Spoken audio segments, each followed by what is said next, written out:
প্রকৃতিগতভাবে আল্লাহ প্রদত্ত সেটা হচ্ছে সেক্স। আর যেটা সামাজিকভাবে ওই যেই আমি নারীরও না পুরুষেরা মাঝামাঝি উভয়ে পারবে, ওই অবস্থানটা হচ্ছে জেন্ডার। তাহলে জেন্ডার কিন্তু পুরোটাই একটা ভাবনা,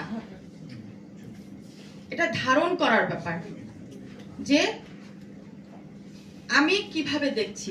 যে আমরা জেন্ডার লেন্স বলি না, জেন্ডার লেন্সে ব্যাপারটা কি, মানে আপনি জেন্ডার ভাবনা থেকে কিভাবে দেখছেন। আপনি যখন জেন্ডার সচেতন ভাবে দেখবেন তখন আপনি সৌন্দর্যের প্রতিকার এখানে আপনি রাখবেন না, চলে আসবে এখানে। শারীরিকভাবে দুর্বল আপনি এভাবে আর ভাববেনই না, উভয়ের জায়গায় চলে আসবে।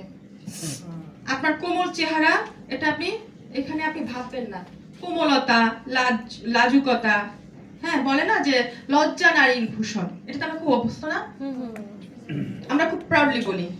কিন্তু বলেন তো যদি আপনি জেন্ডার সচেতন মানুষ হন, লজ্জা কি শুধু নারীর জন্য? নির্লজ্জতা সবার জন্যই পরিহার, তাই না? এবং